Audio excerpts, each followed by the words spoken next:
Hi, I'm Ron. I'm the accidental farmer. The guy who wanted a bigger backyard ended up buying a farm.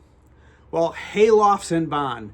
I think every kid loves to explore the hayloft. I know my grandkids do. But wouldn't you like to explore the hayloft? So this hayloft here is accessible by a ladder, and that's all it's accessible from.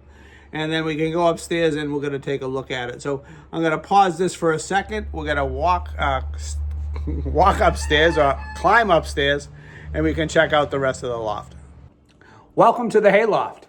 I am in the larger, older part of the barn. This is the large part of the barn before we have that L, which is the lower, which has 5 horse stalls, or stalls for some animals on the other side. So this area here is about, we believe, 70, 80 years old. I'll flip the camera around and we can kind of take a walk through and see what's here. It was cleared out prior to us purchasing the property. When we purchased the property, which is now 10 months ago, the windows up here, we had some broken windows. We had the windows were open, as well as we have some doors up here which you could lift the hay into. The hay, those doors were wide open. One door was actually missing, but we did find it, which is really cool. So we didn't have to make doors for those.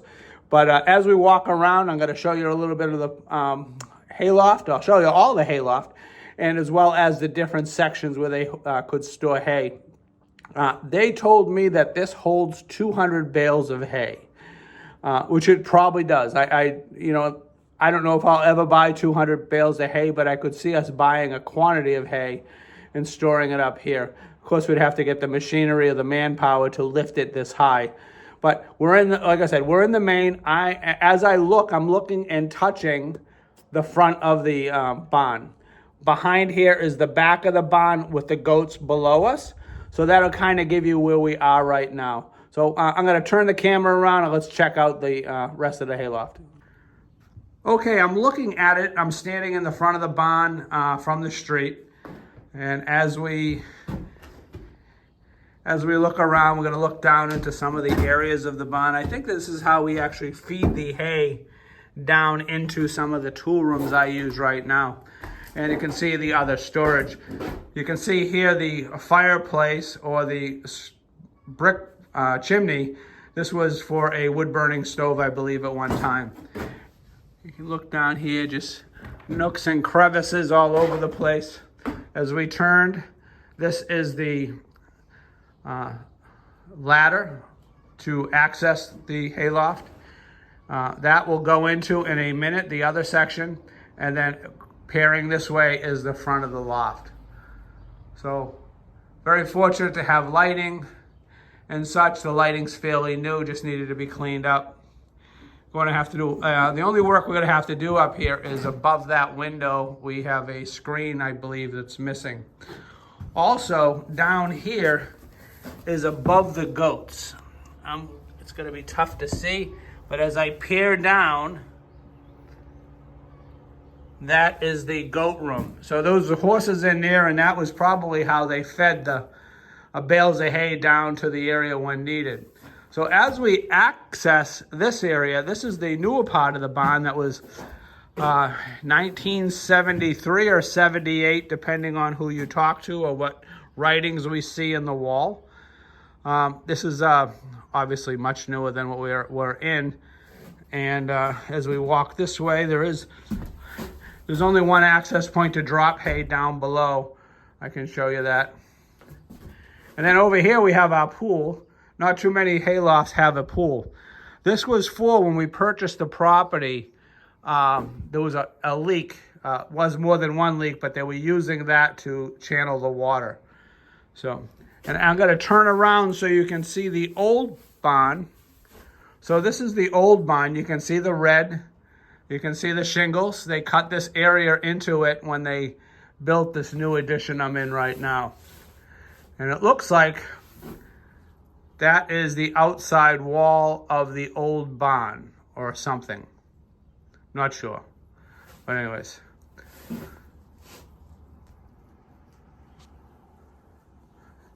You can see there's plenty of space. And at one time, this was all insulated. I'm not sure if it was insulated to keep the animals warmer downstairs. It was for whatever reason. This is an area to drop the hay down so you don't have to carry it any other way.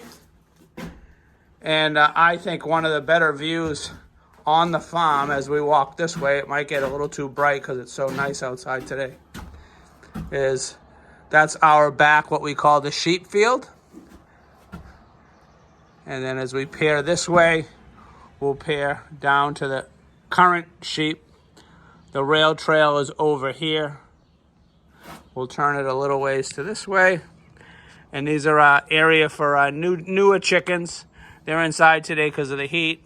And then we have the main road, and over to our far right is our farm stand. So that is the tour, and we'll turn around this way and take one more walk back.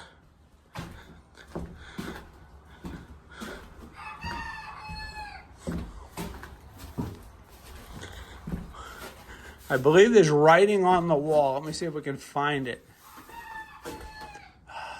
There was writing somewhere that said 1978-ish or 1973. So this is our hayloft. Looks like we could build an apartment up here. We might have to fix some air drafts, as you can see by the front wall there. And it looks like they might have patched the floor in a couple areas where it must have got soft. Looked like right here, there must have been maybe had a place to drop hay here also at one time, but there looks like a lot of newer boards right there. So, hope you enjoyed it, and thank you for watching the tour of the hayloft. Hello all, I'm Ron, I'm the accidental farmer. I know, the hat looks pretty stupid, but I'll tell you, when you have no hair like I do, and it's as hot as it can be out here, you need to wear a hat. Anyways, this week we had some different stuff. We went to a farm auction, and I picked up a couple things, and there's one thing I'm proud of, and I want to show it to you because I stole this. Check out this piece of wood. How exciting for most, or maybe not exciting, but anyways, this piece of wood is huge. This piece of wood is 12 feet tall and 22 inches wide, except for the top where it's a little broken up on top. I know, you think I'm crazy. Why did he buy a piece of wood like that? And I drove an hour to get it. Pretty silly, huh? But anyways, we live in the house behind us. Even though the outside has been restored, the house is 319 years old.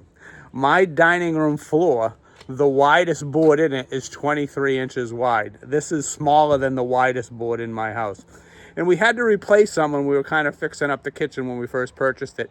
And I paid an arm and a leg for a 12-foot board. I don't even think I got a 12-foot board. I think it was much smaller than that. And it was only 18 inches wide. So to get this, listen to the price I got this for. It wasn't free, and I didn't steal it, but I got a steal at the price. I paid $3 for this piece of wood. Last time, I think I was paying around $10 a foot, thereabouts. And I'm not going to use this. I have no use for this right now, but I know someday I am going to need this piece of wood. I'm like that dad who puts the wood away and says, I'm going to use it someday. But most dads don't have a piece of wood like this. 22 inches wide, 12 feet tall. I know a lot of you aren't impressed by that. No one would have driven an hour up to pick up a piece of wood. But when you have an old farmhouse, you got to catch these deals. And during the auction, I did bid on a lot of other things. We just didn't receive them. I didn't win the bid. And, you know, people get carried away at some auctions and bid some crazy prices. So I bought two things. I bought this for $3, and I bought 350 feet of weed barrier for the garden for $20. So, you know, you pay a lot more for that, and that was probably a fifth of what I would have paid somewhere else. So anyways, that's our auction buys.